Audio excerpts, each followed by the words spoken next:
So, folks, unfortunately, it looks like John Eustace is heading down to Pride Park. That's right.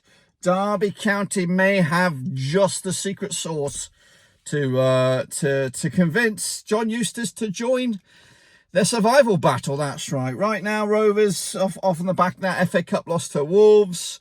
Of course, I'm here out and about doing odds and ends right now, but I'm trying to keep up to date with the developments on Twitter.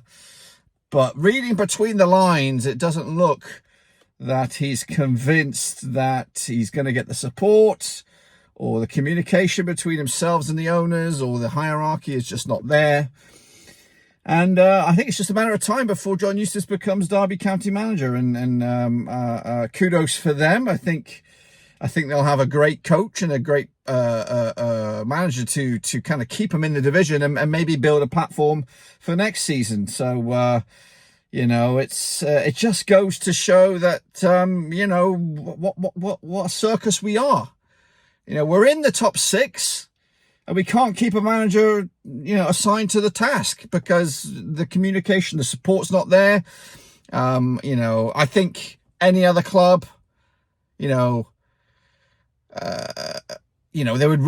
back their manager. They would back their manager, especially at a time like this where, the right support, the right tools given to this coach in this scenario right now. And maybe we could strengthen our top six ambitions, I'm just very disappointed in Venky's right now. And what am I disappointed in Venky's, or is it the middle ground? Is it the personnel here or at Blackburn that are not communicating the plans going forward? It just feels like rinse and repeat for Rovers. The past few managers, JDT, now even Tony Mowbray, were all kind of promised this, promised that, and nothing was delivered.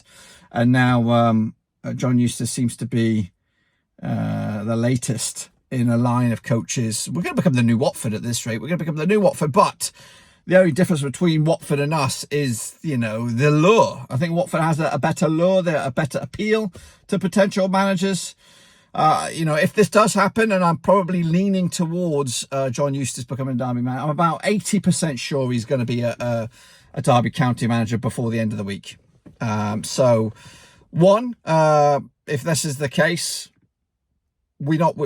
I think those responsible should be having a cheat sheet of names that they want to get communicating with quick time, because we're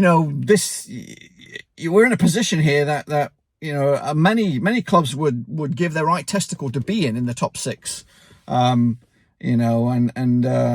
it could be the difference between on a managerial's resume, getting a team into the playoffs, securing the playoffs, and who knows. So it just boggles me. My mind boggles that John Eustace is even thinking about this. I get it, an opportunity to manage a club that he played for professionally and had a really good record there, and then to have his family, more closely located. It's like myself, I moved down here to Georgia to support the wife and her family. We're here, you're doing the kind of similar sort of career move, in a great position, but up sticks to support the family. I get it. But it just goes to show what kind of a madness we are in right now with Blackburn Rovers. And the finger has to be pointed at somebody to blame for this scenario. And of course, it's got to be the chief exec, Steve Waggett. What the fuck's he done? Why has it come to this? Why are we in a situation where we're in a great position in the league, down to the relationship between the coach and the players? They bought into it. They believed in the project, but you must think what goes on behind the closed doors at Ewood Park. Well, I don't know, and it looks like John Eustace doesn't know. It's the communication is next to nothing. I think the board, if they're going to try and get the fans somehow back on the side, they need to make their own voices heard here and get rid of there is one component that has remained the same, at Blackburn Rovers throughout our shit situation that we find ourselves in since relegation from the Premier League. And you know, I don't know how long, because I wasn't maybe that aware of it, but Steve Waggett has been here for a long time. He was here when we got relegated to League One. But situations have just not changed. They've not progressed. The season tickets are declining. The loyalty of the fans are being tested. And you know, it's just so damaging to see what's going on with Blackburn Rovers. And John Eustace has had enough. I think it's a year to the day, with the prospect of him leaving on Monday. So couldn't keep him a year. He did wonders keeping us in the division last season, and he did wonders to keep us in this players' conversation right now. But you know, and why am I alluding to the fact that I believe he's going? If you just look what's going on social media right now, even respected journalists making the call, even local journalists making the call, they do believe that it's just a matter of time, and it probably is going to happen. So unfortunately for Rovers, it looks like we're going to go back to the drawing board. And of course, further discussions are going to take place. I hope to have a podcast recorded tomorrow with the lads, see what their thought is on this scenario.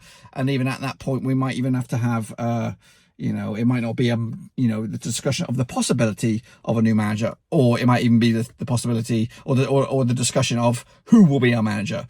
So at this moment in time, as of recording here on a Sunday afternoon in the deepest, darkest Georgia, John Eustace remains Blackburn Rovers manager, but ask me again in about 12 hours time, is he still Blackburn Rovers manager? We'll have to wait and see. But until then, guys, subscribe, smash like, catch you later. It's going to be a long 24 hours. I'm out of here.